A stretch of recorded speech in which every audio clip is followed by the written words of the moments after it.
Hi, and thank you for visiting my channel. For more information, kindly subscribe and follow. Now let's get started. Since his WWE return last year, Paul Heyman has played an important role in the Bloodline saga and Roman Reigns' feud with Solo Sikoa. The Wiseman introduced CM Punk as the final member of the OG Bloodline for the 2024 Men's War Games match upon his arrival. The OTC started the year with a bang by becoming the undisputed tribal chief after defeating Solo Sikoa on January 6. This past Saturday, Roman Reigns failed to win the 2025 Men's Royal Rumble. Moreover, Seth Rollins viciously attacked Reigns after they were eliminated by CM Punk. The Visionary crushed Reigns' head twice with his signature stomp. On Raw, Michael Cole announced that the OTC would be sidelined indefinitely because of the assault. Heyman could now ditch his tribal chief for Punk. Amid Reigns' absence, the Wiseman could betray him and combine forces with CM Punk on the road to WrestleMania 41. Considering his lofty ambitions, Punk could redeem the favor that Paul Heyman owes him. The best in the world could ask the Hall of Famer to be his Wiseman while the OTC recovers from injury. Heyman could ultimately help Punk finish his story of headlining Mania. The proposed angle is purely speculative at this point. Regardless, Heyman's relationship with Punk could be a focal point of the latter's storyline heading into the show of shows. Paul Heyman opens up on being kicked out of the Bloodline on SmackDown. Last year, Paul Heyman was booted out of the Bloodline. He was viciously attacked by Solo Sikoa and his allies at Madison Square Garden as he refused to acknowledge the street champion of the island as his tribal chief in the absence of Roman Reigns. Fans worldwide praised the segment, and many even labeled it as one of the finest performances of Paul Heyman's storied career. Speaking on Logan Paul's Impulsive podcast, the Wiseman revealed how he prepared for the angle, including his diet, sleep schedule, and more. If he, Solo Sikoa, just spiked me, and then Jacob Fatu splashed me, that's everybody. But taking somebody who is obviously pushing 60 and out of shape like I am, taking someone who shouldn't go through that table, and violently putting me through that table, and those guys knew I wanted to go, this has to be violent. This has to be shocking. You got to sit there and go, someone is going to save him, right? It's what the story calls for, Heyman said. It will be interesting to see what plans the Triple H-led creative team has in store for Paul Heyman with WrestleMania 41 fast approaching. The WWE Universe had been in limbo ever since Roman Reigns disappeared from television following his loss at SummerSlam. Speculation ran rampant: was the tribal chief nursing an injury, re-evaluating his strategy, or perhaps taking time to rebuild his bloodline? Whatever the case, Paul Heyman had remained eerily quiet.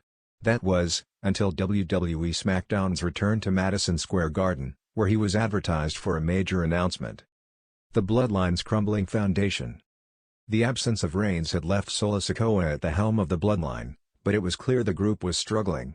With Jim Uso on thin ice, Jey Uso fully committed to Raw, and Jacob Fatu recently taking his first pinfall loss in WWE, cracks were forming. Solo did his best to assert dominance, but he lacked the presence and experience of his tribal chief. And worst of all, Paul Heyman, the supposed wise man of the Bloodline, had been nowhere to be found in recent weeks. When WWE announced that Heyman would be speaking for the first time in nearly a month, fans knew something major was coming. Would he announce Roman Reigns' return? Would he confirm rumors that he had lost faith in the faction? Paul Heyman's earth-shattering promo. The energy inside Madison Square Garden was electric as the opening chords of Heyman's theme hit. The wise man emerged to a chorus of mixed reactions. He looked different, less burdened, more focused. Gone was the nervous, hunching demeanor he had carried while standing behind Roman Reigns. Instead, there was an almost sinister confidence about him. Heyman stepped into the ring, microphone in hand, and waited for the noise to die down. "Ladies and gentlemen, my name is Paul Heyman, and I stand before you tonight as a man with no burdens, no chains, and most importantly, no tribal chief to serve." The crowd gasped, unsure of what they had just heard. Heyman paused, smirking. "For nearly 4 years, I dedicated my every breath to the reign of Roman Reigns. I called him the head of the table. I ensured his dominance. I orchestrated the greatest championship reign of the modern era. But what happens when a king abandons his kingdom?"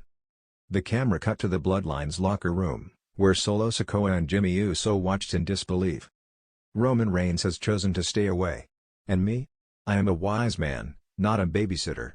My services are not meant for a fallen empire.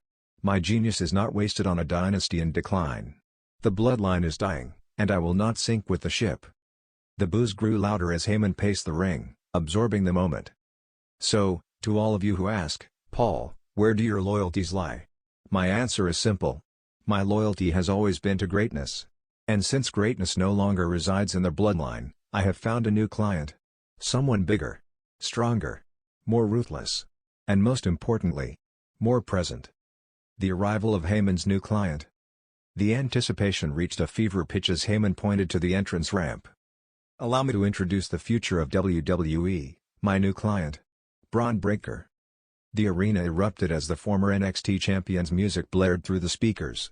The powerhouse stormed onto the stage, his intensity undeniable. Wearing a sharp black suit, Breaker marched to the ring with purpose, his eyes locked on Heyman. The crowd was in shock. Breaker had long been viewed as WWE's next big thing, but aligning himself with Paul Heyman was a seismic shift. Was this the moment that would propel him to superstardom? Breaker entered the ring and stood face to face with Heyman. The wise man raised the microphone once more. "This is the future of WWE. A man who will dominate in a way that makes even the tribal chief's reign look modest in comparison. A man who doesn't wait for opportunities, he takes them. A man who will carve his own legacy.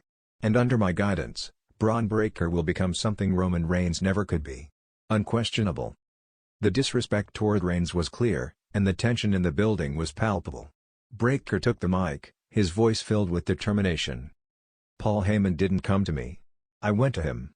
Because I know what it takes to be the best, and I want the best in my corner. Roman Reigns got comfortable. He let his ego make him soft. But I'm hungry.